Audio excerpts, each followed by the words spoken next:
He thought it would be a harmless joke, a moment of light entertainment for an elite audience. But what he didn't realize was that within minutes, the entire room would fall into a silence that no applause could break. The grand concert hall glowed under towering chandeliers, casting warm golden light across rows of velvet seats filled with donors, critics, and world-class musicians, all gathered to witness Victor Laurent, a maestro whose name alone could sell out a 2,000-seat venue in under an hour. A man known not only for his brilliance but for his ruthless standards, his sharp tongue, and his quiet belief that talent belonged only to those who had earned their place among the elite. At the far edge of the stage, almost blending into the shadows, stood Emily Carter, dressed in a simple navy dress that looked out of place among tailored suits and designer gowns. Her hands folded gently in front of her, as if she were waiting to leave rather than be noticed. But she had already been noticed, just not in the way anyone would expect. Whispers moved through the crowd as Victor's gaze landed on her, his expression shifting into something faintly amused, the kind of look reserved for interruptions, for inconveniences, for people who didn't belong in rooms like this. No one knew why she was there. Some assumed she was staff, others thought she had wandered in by mistake, and a few simply didn't care. Because in a room like this, status was everything, and she had none. Victor adjusted his cufflinks slowly, deliberately, letting the room settle into anticipation before he spoke, his voice smooth, controlled, carrying easily across the hall without effort. "Since we seem to have an unexpected guest," he said, the faintest hint of a smile forming, "why don't we make this interesting?" A few soft chuckles followed, polite, restrained, the kind that signaled approval without breaking decorum. Emily didn't move, didn't react, her expression calm, almost distant, as if she had heard variations of this moment before. Victor took a step closer to the piano, resting his hand lightly on its polished surface, the black lacquer reflecting the stage lights like still water. "Tell me," he continued, his tone now edged with quiet condescension. "Do you play?" The question wasn't really a question, it was an invitation wrapped in expectation, a setup the audience could already sense. And when Emily finally lifted her eyes to meet his, something shifted, subtle, almost imperceptible, but enough to make the air feel heavier. For a brief second, no one spoke, no one moved, and then, with a small, almost unnoticeable nod, she stepped forward, her shoes tapping softly against the wooden stage, each step echoing just enough to draw attention, not because it was loud, but because the room had begun to quiet in a way that felt unfamiliar. Victor gestured toward the piano with an open hand, a silent command dressed as generosity, and somewhere in the audience, a phone screen lit up, someone already preparing to capture what they assumed would be an awkward, forgettable moment. Emily reached the bench and paused, her fingers hovering just above the keys, not touching. Not yet. And in that pause, something strange happened. The murmurs faded, the shifting of seats stopped. Even the distant hum of the air conditioning seemed to disappear, leaving behind a stillness that no one had planned for. Victor leaned back slightly, arms folding across his chest, his confidence unshaken, his expectation unchanged. But there was a flicker in his eyes now, something small, something uncertain, as if for the first time. He realized this might not go the way he intended, and as Emily lowered her hands toward the piano, the entire room unknowingly leaned into a moment that would redefine everything they thought they understood about talent, about status, and about the quiet woman they had already decided to underestimate. Her fingers did not rush. They settled onto the keys with a kind of familiarity that did not belong to someone out of place. And for a brief second, nothing happened, no sound, no movement, just the quiet weight of anticipation pressing against every corner of the hall. Victor Laurent tilted his head slightly, a faint smile returning to his lips as if the hesitation confirmed everything he already believed. And somewhere in the second row, a man adjusted his cufflinks with a soft scoff, whispering that this would be over in seconds. Emily inhaled slowly, the kind of breath that came not from nerves but from memory, and when her fingers finally moved, the first note emerged soft but impossibly clear, cutting through the silence like a single beam of light. It was not loud, it was not dramatic, but it was precise, perfectly placed, and before anyone could dismiss it, The second note followed, then the third, each one building into a phrase that carried a depth no one had expected. Victor's smile froze, not disappearing entirely, but tightening at the edges as his eyes narrowed, focusing now not on the woman but on the sound itself, because something was wrong, or rather, something was too right. Emily's hands moved with effortless control, her posture relaxed, her expression unchanged. Yet the music that unfolded beneath her fingers began to reshape the atmosphere of the room, turning quiet curiosity into stillness, and stillness into something heavier, something undeniable. A woman in the balcony leaned forward without realizing it, her program slipping from her lap, while a young pianist near the aisle stopped breathing through his nose, afraid that even the smallest sound might interrupt what he was hearing. This was not imitation, this was not luck. This was interpretation, and not just any interpretation, but one that revealed layers of the composition Victor himself had never dared to explore. His arms slowly unfolded from his chest, his posture shifting as if his body could no longer maintain the illusion of control. And for the first time that evening, he took a step closer to the piano, not out of authority, but out of need. Emily transitioned seamlessly into a passage known among musicians as unforgiving. A sequence that demanded both technical precision and emotional restraint, and she played it not with force, but with clarity, each note balanced, each phrase intentional, as if she were not performing for the audience, but communicating with the music itself. The room responded without sound, a collective stillness that deepened with every measure, until even the faint hum of the lights seemed to disappear. Victor's jaw tightened, his gaze locked onto her hands, searching, analyzing, trying to find the flaw that would restore order to his world. But there was none, only control, only mastery, only something he could not explain. And as Emily's left hand softened into a delicate progression while her right carried the melody upward, something shifted in the room, not just surprise, not just admiration, but realization, the slow, uncomfortable awareness that they had misjudged her completely. And yet, as the music continued to unfold, there was something else, something deeper beneath the surface of her playing, a familiarity with the composition that went beyond study, beyond talent, something that made Victor's expression change in a way no one had ever seen before, because in that moment, he was not just listening, he was remembering, and the realization forming behind his eyes was far more unsettling than silence. The final notes did not end, they dissolved, fading into the air like something that refused to be owned, and for a long second after her hands lifted from the keys, no one moved, no one breathed, because what had just filled the room did not feel like a performance, it felt like a revelation. Emily Carter remained seated, her posture calm, her gaze lowered as if the moment did not belong to her, while across from her, Victor Laurent stood completely still, his expression no longer controlled, no longer composed, but fractured by something deeper than surprise. He knew that passage, every note, every transition, every subtle variation, because he had written it. Years ago, in a period of his life he had buried beneath fame and expectation, and yet what she had just played was not his version. It was better, fuller, as if she had uncovered the intention he himself had never been brave enough to express. A murmur almost began somewhere in the back of the hall, but died before it could take shape, swallowed by the weight of the silence that still held the audience captive.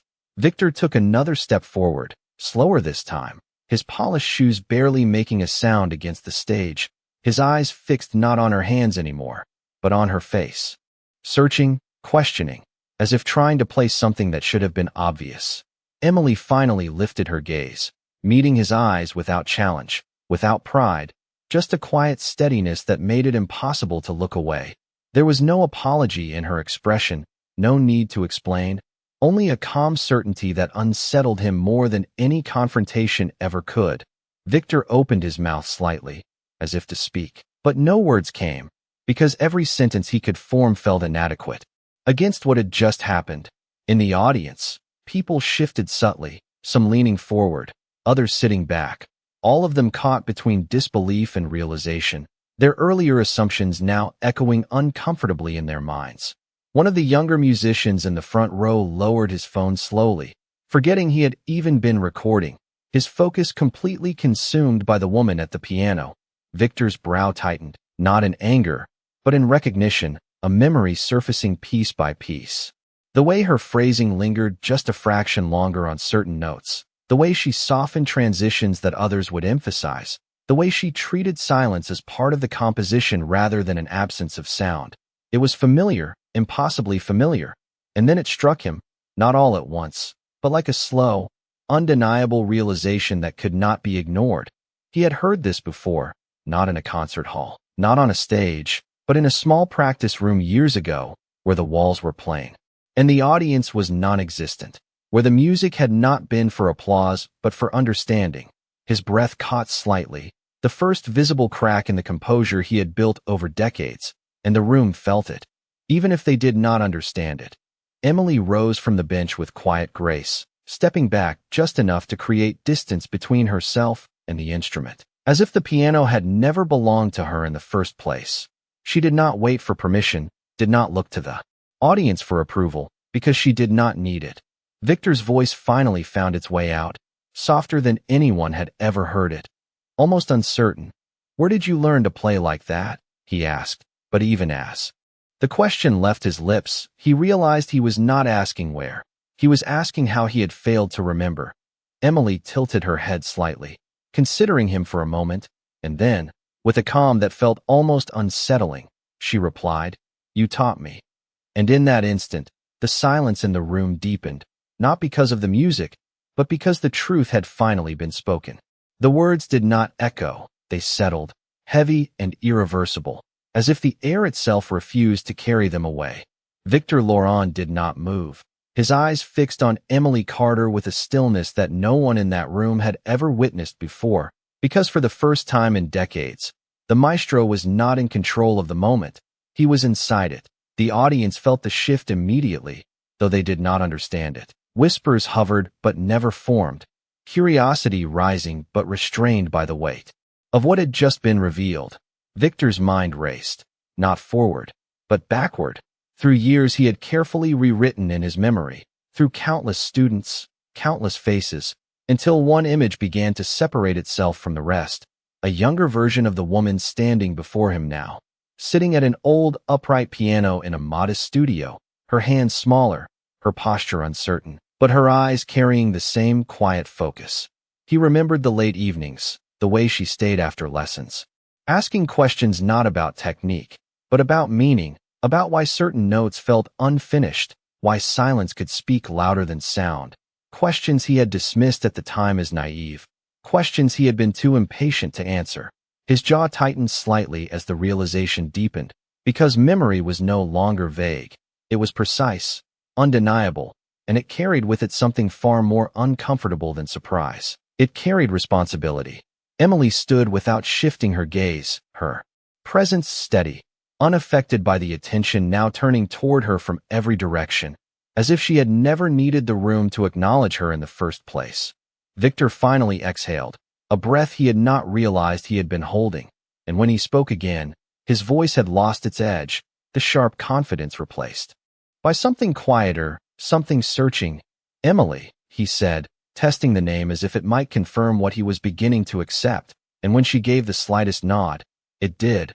A ripple moved through the audience, subtle but unmistakable. As people exchanged glances, the dynamic shifting in ways they could not fully articulate, because the narrative they had constructed just moments ago was unraveling in real time. Victor took another step closer, not as a performer approaching a stage, but as a man approaching a truth he had avoided, his eyes scanning her face, searching for the student he once knew, and finding her in ways that unsettled him. "You disappeared," he said, the statement carrying more weight than the words themselves, because behind it was a question he could not quite ask: why she had left, why he had not noticed, why he had not cared enough to remember. Emily's expression softened, but not with emotion that sought sympathy, rather with a calm understanding that felt almost distant, as if she had already moved beyond the need for explanation. "No," she replied gently, her voice steady, clear. "I just stopped waiting to be seen." And the simplicity of the answer landed harder than any accusation could have. The room absorbed it in silence, the kind that does not come from confusion, but from recognition, because in that moment, the story was no longer about a performance. It was about everything that had led to it. Victor's gaze dropped briefly, not in defeat, but in reflection, as if he were finally seeing the space between who he had been and who he had become, and the distance unsettled him more than any failure ever could. Around them, the audience remained frozen, not out of politeness, but because they sensed that something far more significant than music was unfolding, something that could not be interrupted, something that demanded to be understood. And as Victor slowly lifted his eyes again, there was no trace of the man who had mocked her minutes ago, only the quiet realization of what he had overlooked and what it had cost him. No one clapped, not because they did not want to, but because they understood that applause would be too small for what had just unfolded, and in that suspended silence, something irreversible settled over the room. Victor Laurent stood only a few feet away from Emily Carter now, yet the distance between them felt greater than the years he had spent building his reputation, because for the first time, he was not being seen as the authority in the room, he was being measured against something he had once overlooked. The audience watched carefully, their attention no longer divided, no longer casual. Every eye fixed on the quiet exchange unfolding at center stage, as if they instinctively knew that whatever came next would define more than just the evening. Victor straightened slightly, not with the sharp confidence he had carried earlier, but with a deliberate effort to reclaim composure. Though the shift in his presence was unmistakable, less commanding, more aware, his gaze moved briefly toward the piano, then back to Emily, as if trying to reconcile the performance with the person standing before him, and finding that the two could no longer be separated.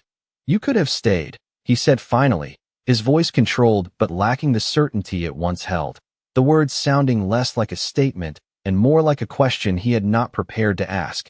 Emily did not respond immediately, her silence not hesitant, but intentional, giving the moment space to settle before she spoke. "I did," she said softly, "just not here." And the clarity of her answer carried through the hall with quiet force, reaching even those seated farthest from the stage. A subtle shift moved through the audience again, not discomfort this time, but understanding, the kind that arrives slowly and stays.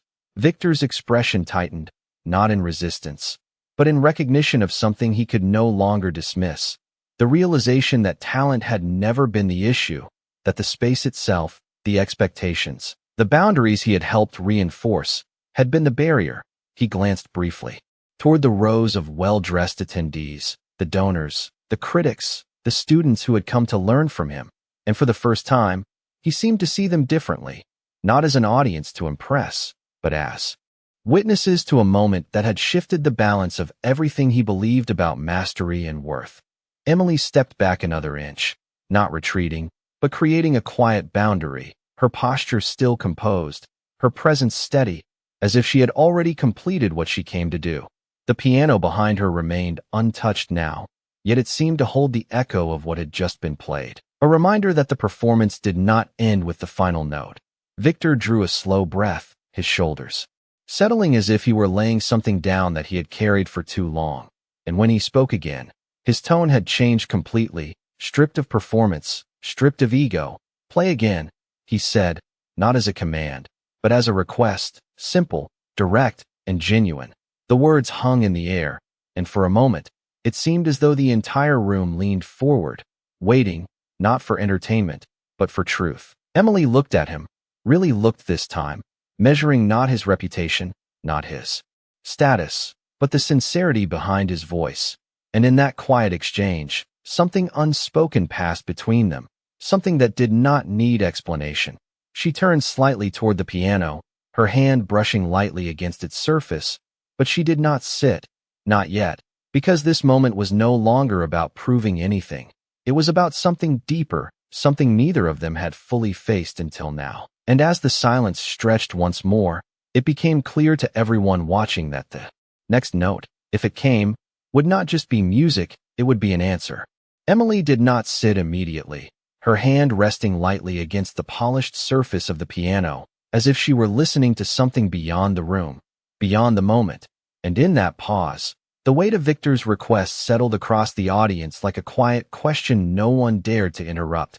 Victor Laurent remained where he stood, his posture steady but no longer rigid, his eyes fixed on her not with expectation, but with a kind of patience that had been absent from him for years, as though he understood now that what came next could not be demanded, only given. The audience held its breath again, but this time it was different. Not anticipation of spectacle, but respect for something they had just begun to understand. Emily finally turned, not toward Victor, but toward the instrument, her movements unhurried, deliberate, and when she lowered herself onto the bench once more, it felt less like a performance and more like a decision. Her fingers hovered again above the keys, but this time there was no hesitation, only intention. And when the first note came, it carried a softness that seemed to reach deeper than before, not challenging the room, not proving anything, but revealing something quieter, something more personal. The melody unfolded slowly, not with the complexity that had stunned them earlier, but with a simplicity that demanded attention in a different way, each note spaced with care, each pause holding meaning, as if she were telling a story that could only be understood by those willing to listen beyond sound. Victor's expression shifted once more, not into surprise, but into recognition. Because this was not the composition he had written, nor the interpretation he had performed, this was something else entirely, something that belonged to her alone, shaped by years he had not witnessed, experiences he had not guided.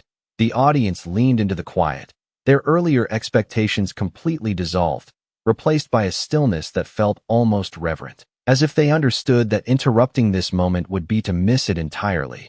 Emily's playing carried a warmth that contrasted the grandeur of the hall, as though the music itself had stepped away from the stage and into something more intimate, something that did not require approval to exist.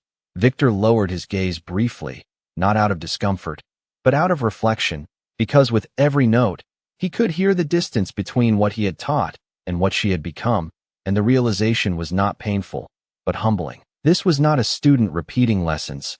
This was a voice he had never taken the time to hear, now speaking with clarity he could not ignore.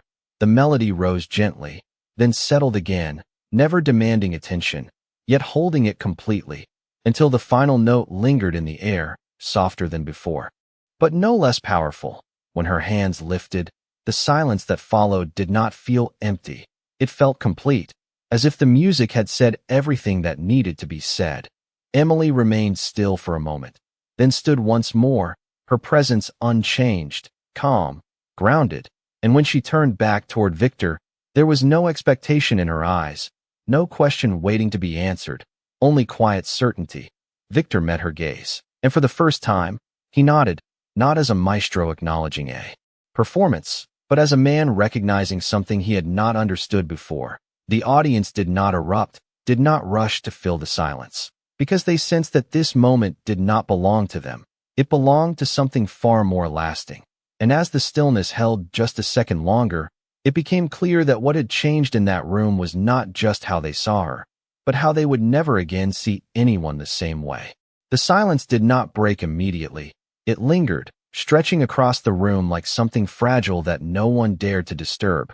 And in that stillness, the shift became undeniable, not just in how they saw Emily Carter, but in how they now saw Victor Laurent. He remained standing where he was, his nod still hanging in the space between them, not as a gesture of authority, but as quiet acknowledgement, the kind that carried more weight than any applause ever could. Around them, the audience began to stir, not with noise, but with awareness, subtle movements of posture, exchanged glances, the slow return of breath, as if they were all adjusting to a new understanding that had not existed an hour ago. Emily did not seek their attention, did not wait for their reaction. She simply stepped back from the piano, her movements as calm as they had been from the beginning, her presence unchanged by what had just taken place, as though the moment had never been about proving herself to them. Victor watched her carefully, not with scrutiny, but with something closer to respect, and yet beneath it, there was something unresolved, something he had not yet said, something he knew he could not leave unspoken. He took a step forward again, slower this time, measured, deliberate, and when he spoke, his voice carried across the hall without force, but with clarity that held the room's attention once more. "Stay," he said, the single word landing with more significance than any speech. Not a command, not an expectation, but a request that came from somewhere deeper than pride. Emily paused, not turning immediately, her stillness creating another moment of quiet tension, and in that pause, the audience leaned in again, drawn not by spectacle, but by the unfolding of something far more human. She turned back toward him slowly, her expression steady, unreadable, and for a second, it felt as though the entire room balanced on what she might say next. Victor's gaze did not waver, but there was no challenge in it now, no test, only a willingness to listen, something that would have been unthinkable just moments earlier. "This stage," he continued, his tone softer, more reflective. "It should have been yours a long time ago," and the words carried through the audience with a quiet force, settling into the space with undeniable weight. A ripple moved through the crowd, not loud, not disruptive, but present, the recognition of something rare, something that could not be rehearsed or replicated. Emily held his gaze, considering him, not his reputation, not his influence, but the sincerity behind his words, and in that moment, the distance between them felt smaller, not erased, but acknowledged. She took a slow breath, the kind that signaled not hesitation, but decision. And when she finally spoke, her voice was calm, grounded, carrying easily without effort. "It never belonged to me," she said, and the simplicity of the statement shifted the meaning of everything that had been said before. Victor's expression changed again, not in confusion, but in understanding that arrived piece by piece, because what she had just given the room was not a claim, not a demand, but a perspective that redefined the idea of ownership itself. The audience absorbed it in silence once more, their earlier expectations now distant, almost irrelevant. Emily stepped back another inch, her posture relaxed, her presence steady, and for the first time, it became clear that she was not deciding whether to stay, she was deciding whether she needed to. And as Victor stood there, facing the reality of that choice, the room held its breath again, because whatever happened next would not just conclude the evening. It would reveal what truly mattered when the music stopped. Victor Laurent did not respond immediately, because for the first time in years, he understood that the moment did not belong to him, and that realization settled into the space between them with a quiet finality that no authority could override.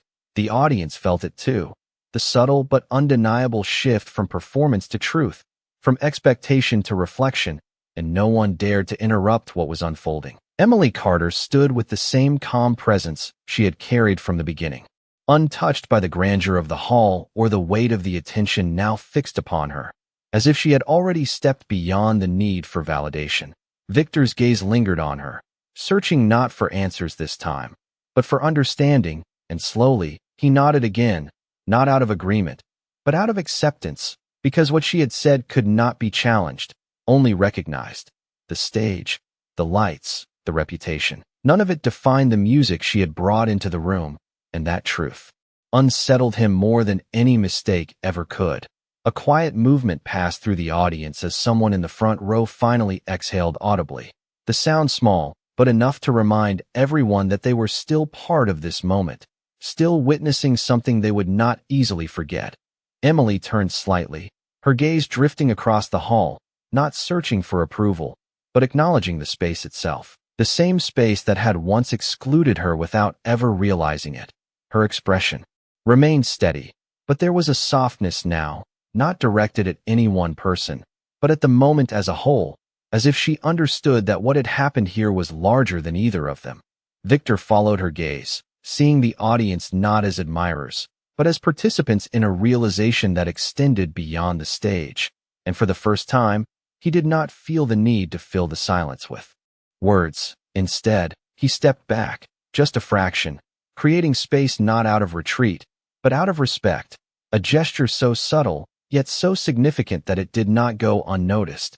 Emily caught it, not with surprise, but with quiet acknowledgement, and in that exchange, something unspoken passed between them, something that did not need to be named to be understood. The piano remained still behind her, no longer the center of attention, but a reminder of what had already been revealed, and the room seemed to breathe again, slowly, cautiously, as if unsure whether the moment had truly ended. A man near the back shifted in his seat, lowering his gaze, while a woman in the balcony pressed her lips together, her earlier assumptions echoing silently in her mind. The energy in the hall had changed completely, no longer driven by anticipation or admiration, but by reflection, by the quiet understanding that something essential had been overlooked and had now been brought into undeniable clarity. Emily took a small step toward the edge of the stage, not hurried, not hesitant, simply moving forward as though she had already made her decision. Victor watched her, not to stop her, not to call her back, but to witness, because he understood now that whatever came next was not his to control. The audience followed her movement instinctively, their attention shifting with her, and as she reached the edge, she paused, just long enough for the silence to gather one last time. And in that final stillness, it became clear that this moment was not ending. It was carrying forward, beyond the stage, beyond the room, into something none of them had yet fully understood.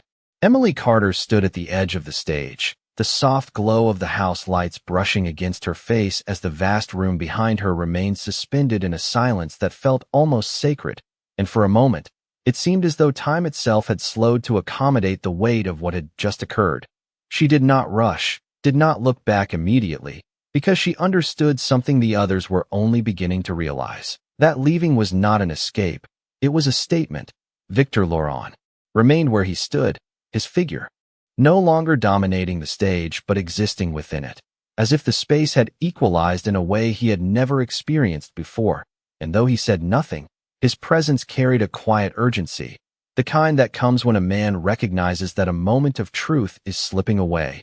The audience watched closely, their attention following Emily not out of curiosity, but out of a need to understand how this would end, because they could feel that the conclusion would not come in the form of applause or spectacle, but in something far more subtle, something that would stay with them long after the evening ended.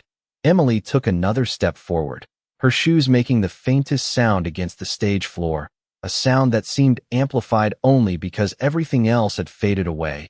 And as she reached the final edge, she paused once more, not out of hesitation, but intention, as if giving the moment one last chance to settle into memory. Behind her, Victor's voice almost formed, the urge to call, her back rising to the surface. But he stopped himself, because he understood now that anything spoken too quickly would diminish what had already been revealed.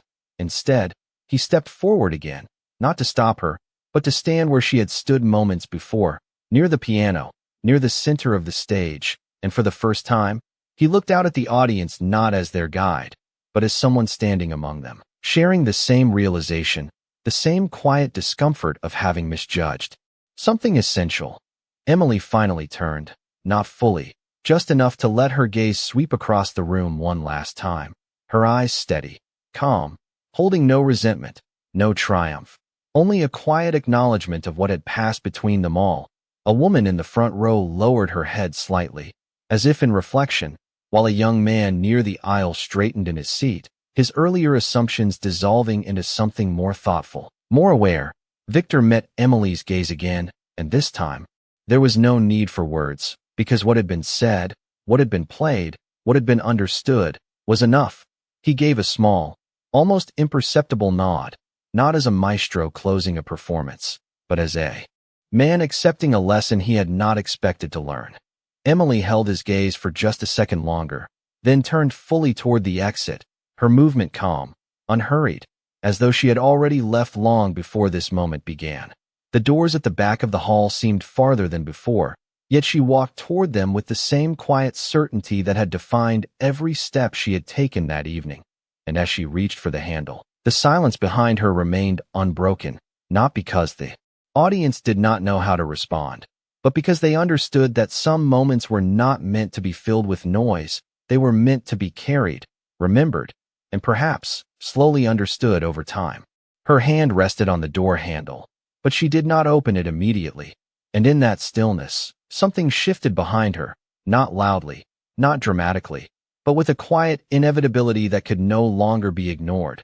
Victor Laurent took one step forward, then another, his pace unhurried but purposeful, the sound of his shoes against the stage floor echoing just enough to draw attention without breaking the silence. And for the first time that evening, it was not Emily who held the room still. It was him. The audience turned subtly, their focus splitting between the woman at the door and the man who had once commanded every second of their attention, now moving with a different kind of presence, one that did not seek control, but understanding. Emily felt it before she saw it, the shift in the air, the movement behind her, and slowly, she released the handle without opening the door, allowing the moment to unfold instead of ending it.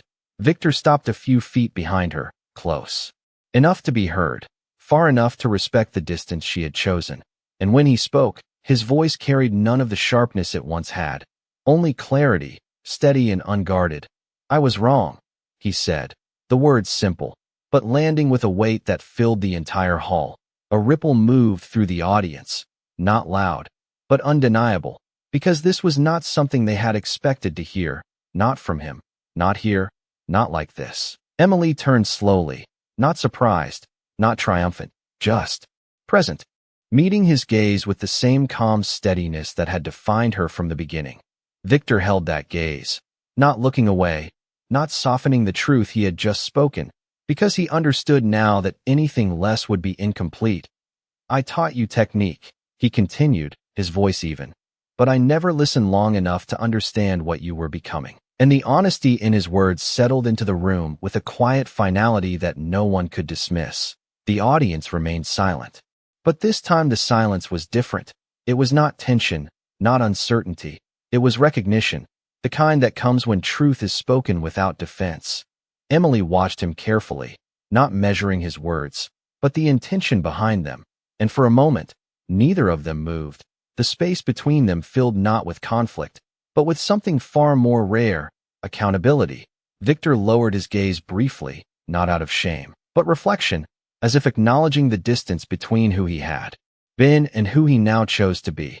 And when he looked back at her, there was no trace of the man who had mocked her earlier, only someone willing to stand in the truth of his own limitations. "You did not need this stage," he said quietly, "but it needed you." And the statement carried through the hall, settling into every corner, every seat, every person who had witnessed the transformation unfold. Emily's expression softened slightly, not with forgiveness, not with validation, but with understanding, because what mattered had already happened, not in his words, but in the moment that had forced them. She gave a small nod, not as acceptance, not as agreement, but as acknowledgement, and then she turned back toward the door once more. This time, when her hand touched the handle, she did not pause. She opened it, the soft creak breaking the silence just enough to mark the end of something that could not be undone. Victor remained where he stood, watching as she stepped through, not stopping her, not calling her back, because he understood now that some things are not meant to be held, only recognized. And as the door closed quietly behind her, the room did not erupt into applause. It remained still, because everyone inside knew that what they had just witnessed was not a performance that needed celebration, but a moment that demanded reflection. The door closed with a soft, almost imperceptible click, yet the sound carried through the hall like the final note of a composition no one had expected to hear. And for a long moment, no one moved, no one spoke, because what had just ended did not feel complete. It felt unfinished in a way that demanded thought rather than reaction. Victor Laurent remained at center stage, his figure no longer commanding the room, but existing quietly within it, as though the space had shifted around him, redefining his place without a single word being spoken.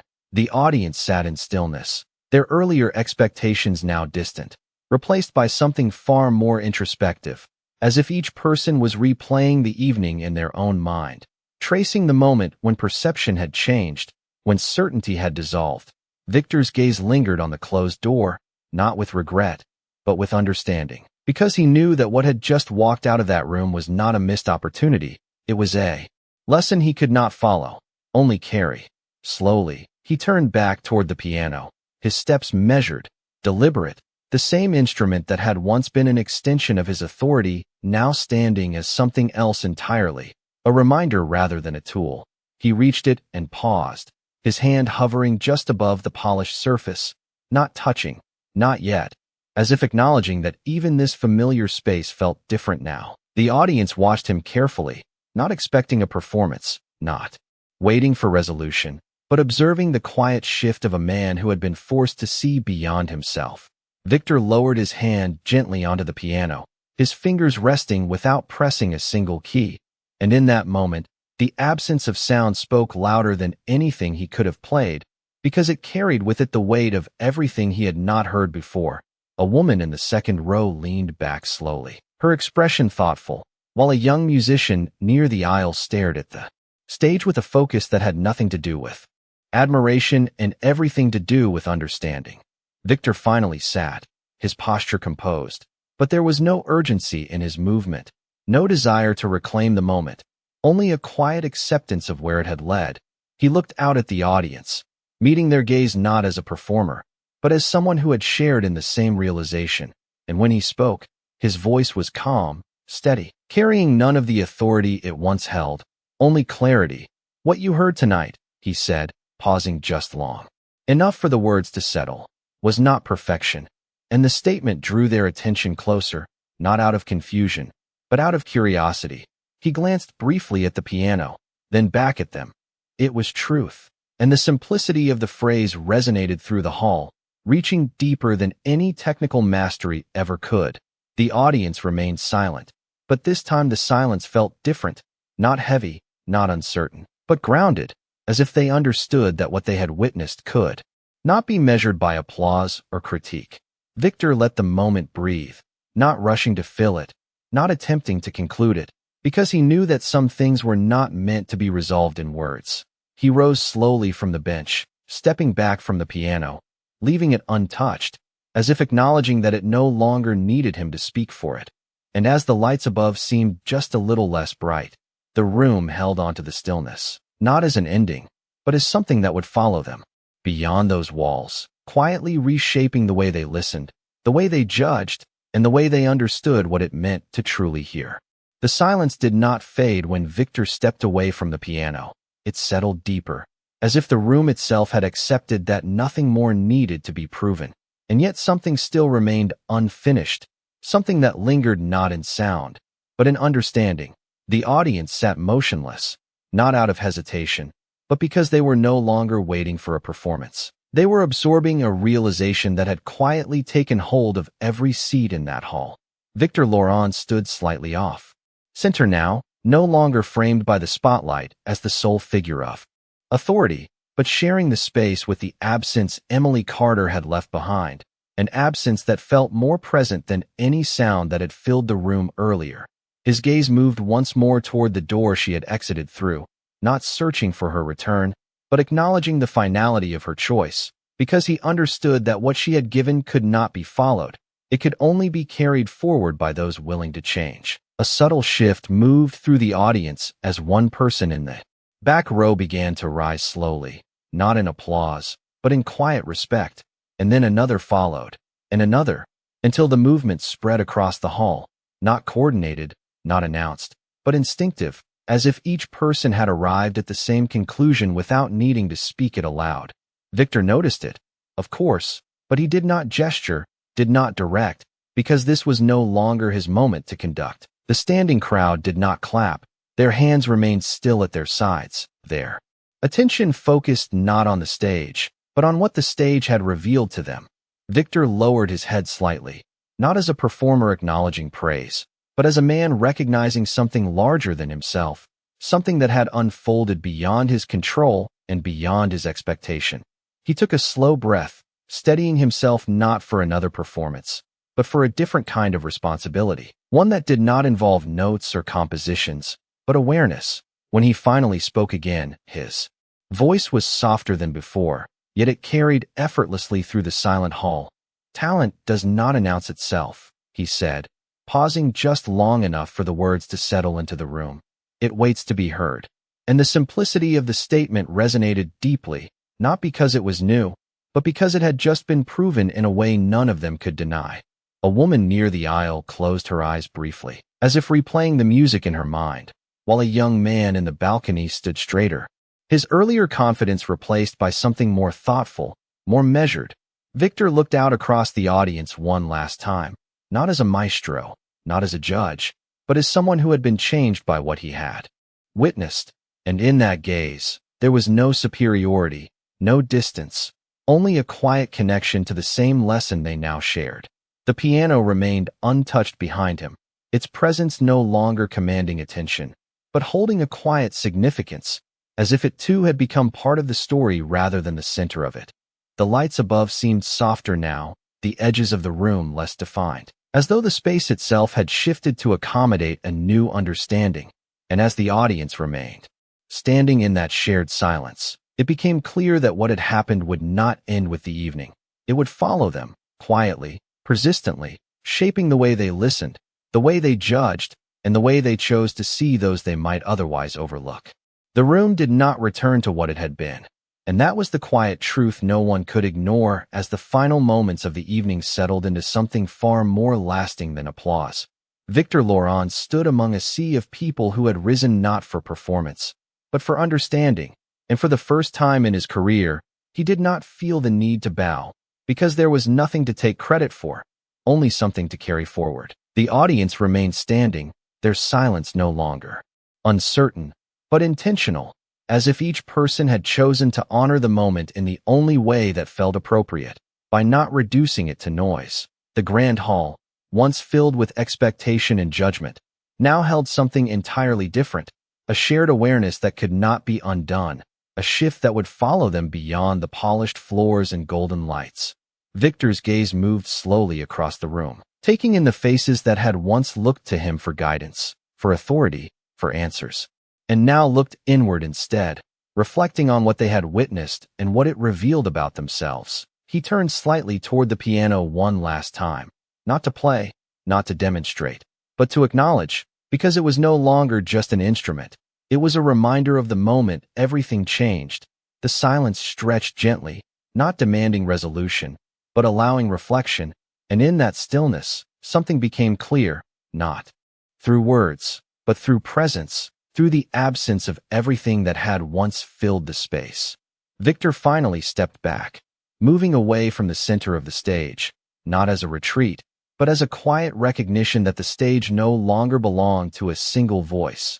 The audience watched, not with expectation, but with understanding, because they knew that what had just happened was not meant to be concluded, it was meant to be remembered. Somewhere near the back, a man slowly lowered his head, while a woman near the front pressed her hand gently against her chest, both gestures small, but carrying the weight of something deeply felt. Victor paused near the edge of the stage, his posture relaxed, his presence no longer defined by performance, but by awareness, and when he looked once more toward the door Emily Carter had walked through, there was no regret in his expression, only respect, because he understood now that her leaving had been as meaningful as her playing. The room held that understanding together, quietly, without direction, without instruction, as if everyone had arrived at the same place at the same time. And as the lights above dimmed slightly, not dramatically, but just enough to soften the edges of the space, the moment settled into memory, not as a spectacle, but as a lesson that would not fade, because that night, nothing had been taken from the stage, something had been given, something that could not be measured, could not be repeated.